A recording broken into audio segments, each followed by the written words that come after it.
이제 말씀을 전합니다. 먼저 귀한 기도의 자리에 서신 우리 성도님들을 우리 한 사람 한 사람 축복합니다. 믿음을 가지고 아멘으로 응답하시기 바랍니다. 평안하십시오. 성령 충만하십시오.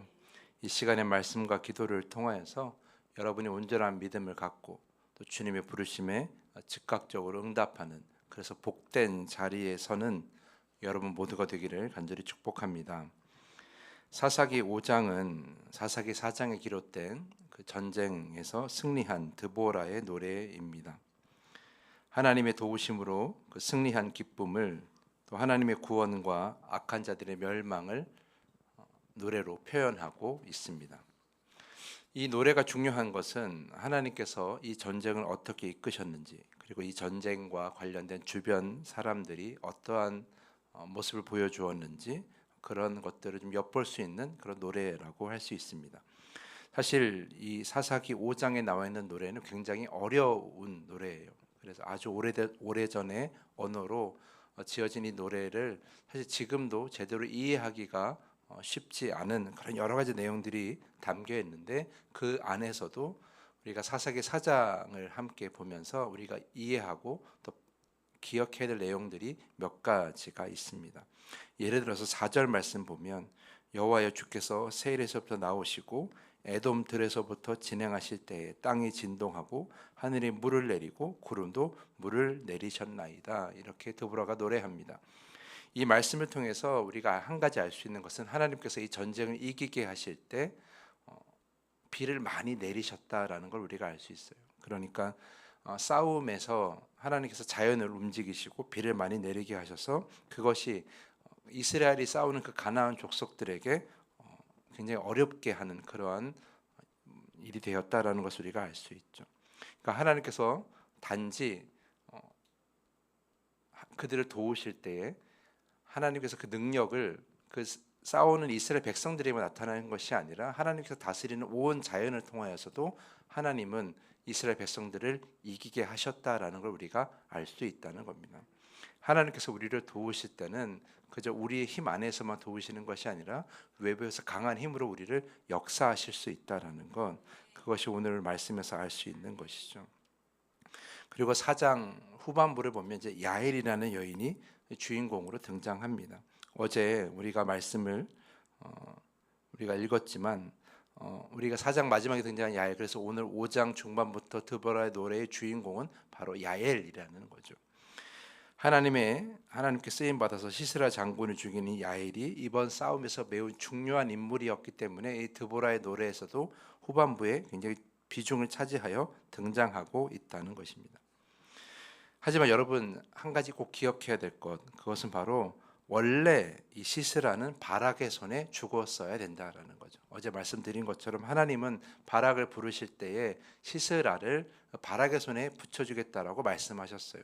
그러나 바락은 그 하나님의 말씀을 온전히 믿지 못하고 하나님을 신뢰하지 못하고 사람의 힘을 찾고 사람을 찾음으로 인해서 이 결과가 완전히 달라지게 되었다라고 말씀을 드렸어요.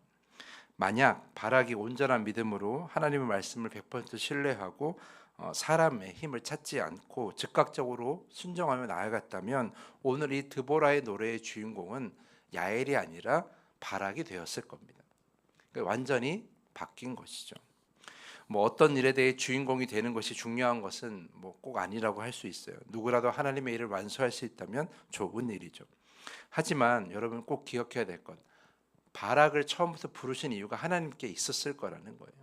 만약 바락이 하나님의 그 부르심에 100%의 믿음을 가지고 즉각적으로 응답하였다면, 그래서 시스락을 야엘이 아니라 바락이 붙잡았다면 그 바락의 인생은 그 이후에 어떻게 달라졌을지 우리가 알 수 없다라는 거죠.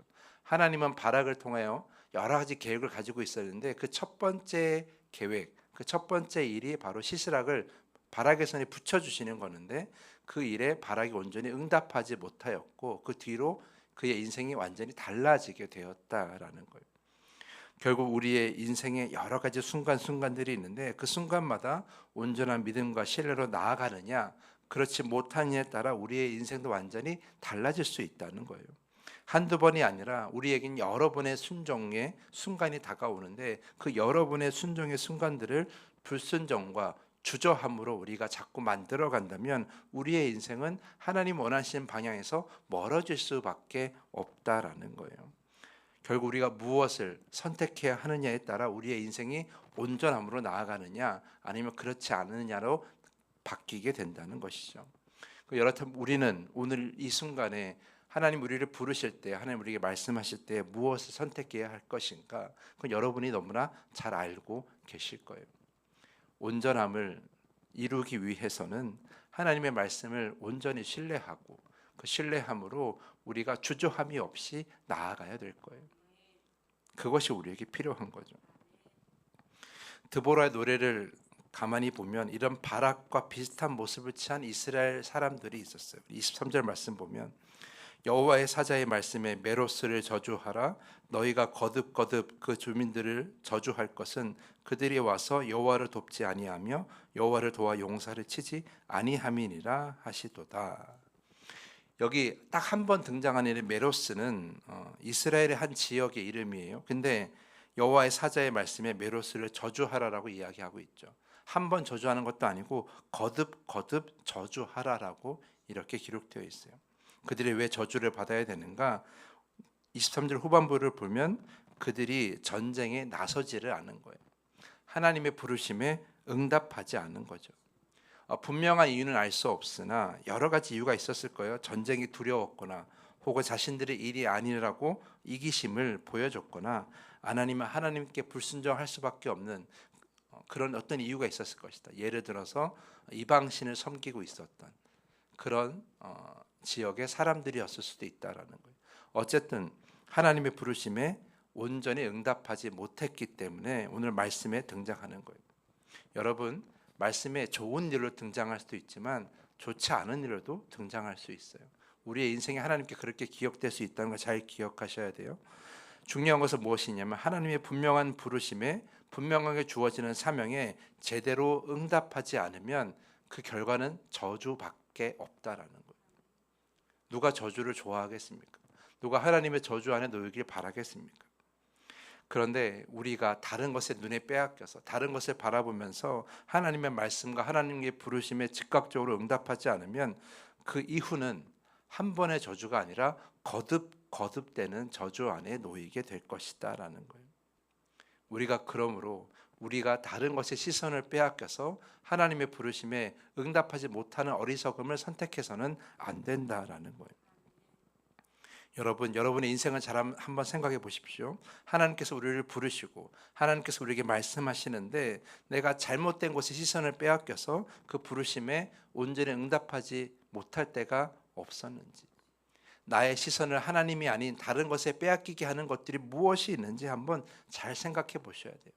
그렇게 빼앗기다가 즉각적으로 응답하지 못할 경우에, 즉각적으로 순종하지 못할 경우에 우리에게 돌아오는 것은 저주, 그냥 저주가 아니라 거듭되는 저주일 뿐이다라는 것.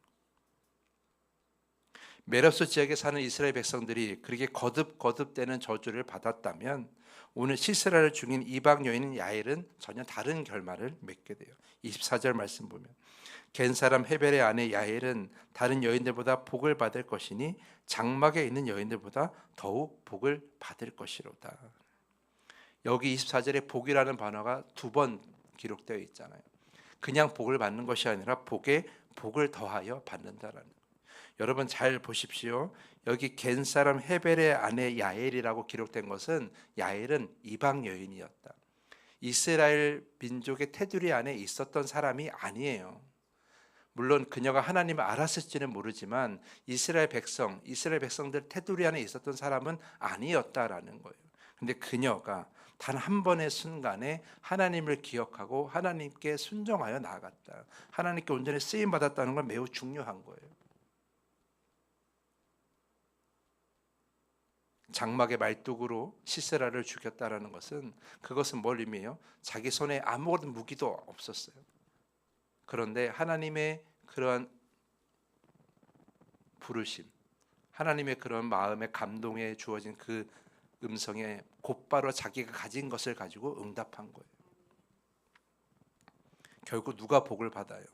하나님의 부르심에 즉각적으로 내가 가진 것으로 응답하는 자가 복을 받게 되는 거죠. 여러분, 성도이기 때문에 복을 받는 것이 아니에요. 여러분이 지금 교회 안에 있기 때문에 복을 받는 것이 아니라 부르심에 응답하기 때문에 복을 받는 것이고, 그 주님의 말씀에 즉각적으로 순종하기 때문에 복을 받는 거예요. 아까도 말씀드렸지만 메로스라는 이 지역의 이스라엘 백성들은 하나님이 부르신 그 이스라엘이라는 테두리 안에 있었지만 저주를 받았어요. 여러분 잘 기억하십시오. 테두리 안에 있는다고 해서 복을 받는 것이 아니라 테두리 밖에 있을지라도 하나님을 알고 순종하는 자가 복을 받는 거예요. 그렇다면 우리가 안에 있는 것에, 우리가 이 테두리 안에 있다고 우리 스스로가 안위하지 말고, 스스로가 교만하지 말고, 하나님이 내게 주어지는 말씀, 순간순간의 마음의 감동, 하나님의 즉각 부르심에 즉각적으로 응답하는 사람이 복의 복을 받게 되는 겁니다. 나는 복의 자리에 있으니까 더 이상 나는 할 것이 없어. 더 이상 나는 하나님의 부르심에 응답할 필요가 없어. 이번 한 번쯤은 괜찮아. 이런 안일한 생각이 여러분의 인생에 거듭되는 저주를 받게 되는 그런 안타까운 일이 벌어질 수도 있다는 걸 여러분이 기억하셔야 됩니다. 사랑하는 성도 여러분, 그러므로 우리 드보라의 노래에 등장하는 메로스라는 지역과 야엘이라는 여인이 있는데, 이 둘 중에 우리가 어떠한 길을 선택할 것인가는 여러분이 선택에 달려 있어요.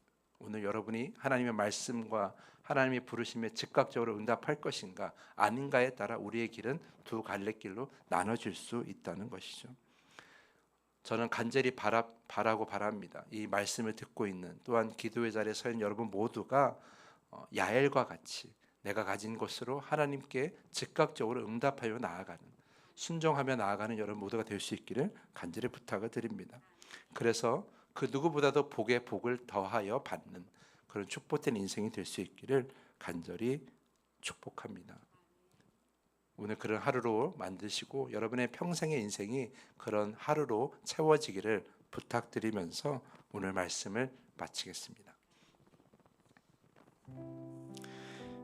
이 시간에 더 깊은 기도의 시간으로 나아갑니다. 주님께서 부르실 때에 두려워하지 않게 하시고 교만하지 않게 하시고 주저함이 없이 순종하게 하옵소서. 그래서 더욱 큰 복을 받는 때가 되게 하여 주시옵소서. 그 때로 채우는 우리 인생 되게 하여 주시옵소서. 우리 이 시간에 더 깊은 기도의 시간으로 나아가길 바랍니다. 우리 주님이 가르쳐 주신 주기도문을 함께 고백한 후에 우리 함께 기도하겠습니다.